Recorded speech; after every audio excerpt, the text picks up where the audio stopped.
आज का वचन।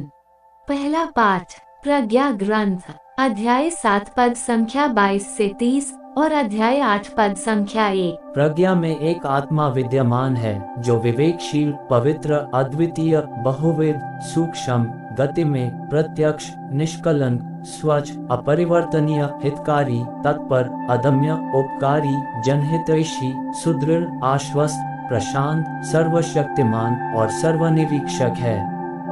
वह सभी विवेकशील, शुद्ध तथा सूक्ष्म जीवात्माओं में व्याप्त है, क्योंकि प्रज्ञा किसी भी गति से अधिक गतिशील है। वह इतनी परिशुद्ध है कि वह सब कुछ में प्रवेश करती और व्याप्त रहती है। वह ईश्वर की शक्ति का प्रसव है, सर्वशक्तिमान की महिमा की परिशुद्ध प्रदीप्ति है, इसलिए कोई अशुद्धता उसमें प्रवेश नहीं कर पाती।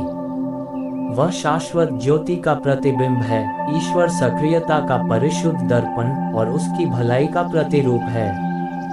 वह अकेली होते हुए भी सब कुछ को नवीन बनाती रहती है। वह पीढ़ी दर पीढ़ी पवित्र जीवात्माओं में प्रवेश कर उन्हें ईश्वर के मित्र और नबी बनाती है, क्योंकि ईश्वर केवल उसी को प्यार करता है जो प्रज्ञा के साथ निवास करता है। प्रज्ञा सूर्य से भी रमणीय है, सभी नक्षत्रों से श्रेष्ठ है और प्रकाश से भी बढ़कर है, क्योंकि प्रकाश रात्रि के सामने दूर हो जाता है, किंतु प्रज्ञा पर दुष्टता का वश नहीं चलता। प्रज्ञा की शक्ति पृथ्वी के एक छोर से दूसरे छोर तक सक्रिय है और वह सुचारू रूप में विश्व का संचालन करती है। यह प्रभु की वाणी है। सुसमाचार संत लूकस अध्याय 17 पद संख्या 20 से 25। जब फरीसियों ने उनसे पूछा कि ईश्वर का राज्य कब आएगा, तो ईसा ने उन्हें उत्तर दिया, ईश्वर का राज्य प्रकट रूप से नहीं आता। लोग नहीं कह सकेंगे देखो वह यहाँ है अथवा देखो वह वहाँ है, क्योंकि ईश्वर का राज्य तुम्हारे ही बीच है। ईसा ने अपने शिष्यों से कहा, ऐसा समय आएगा जब तुम मानव पुत्र को एक दिन भी देखना चाहोगे, किंतु उसे नहीं देख पाओगे। लोग तुमसे कहेंगे देखो वह वहाँ है, तो तुम उधर नहीं जाओगे, उनके पीछे नहीं दौड़ोगे, क्योंकि जैसे बिजली आकाश के एक छोर से निकलकर दूसरे छोर तक चमकती है, वैसे ही मानव पुत्र अपने दिन प्रकट होगा।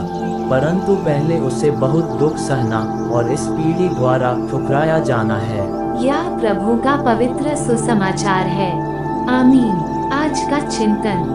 हमारे जीवन की वही वस्तुएं या घटनाएं हमें आश्चर्यचकित करती हैं, जो हमसे संबंध रखती है, जिसमें हमारा लाभ होता है। साधारणतः कवि या लेखकगण प्रकृति की सुंदरता या प्रेम रस उनके मन और दिल को इतना छू जाता है कि वे साधारण चीजों को या साधारण घटनाओं का चलचित्र वर्णन करने में सक्षम होते हैं। यदि वे इन बातों का जिक्र न भी करें, फिर भी ये घटनाएं घटती है। यीशु ख्रिस्त भी ईश्वर के राज्य को उसी प्रकार प्रकट करते हैं। ईश्वर का राज्य हमारे बीच विराजमान है, क्योंकि दैनिक जीवन में चंगाई की घटना और प्रेम की घटना अवश्य ही घटित होती रही है। यदि इन घटनाओं में आश्चर्य करें, अपने आप को उन्हें पूर्ण रूप से समर्पित करें, तो अवश्य ही उनकी उपस्थिति की अनुभूति हमें प्राप्त होगी। आमीन।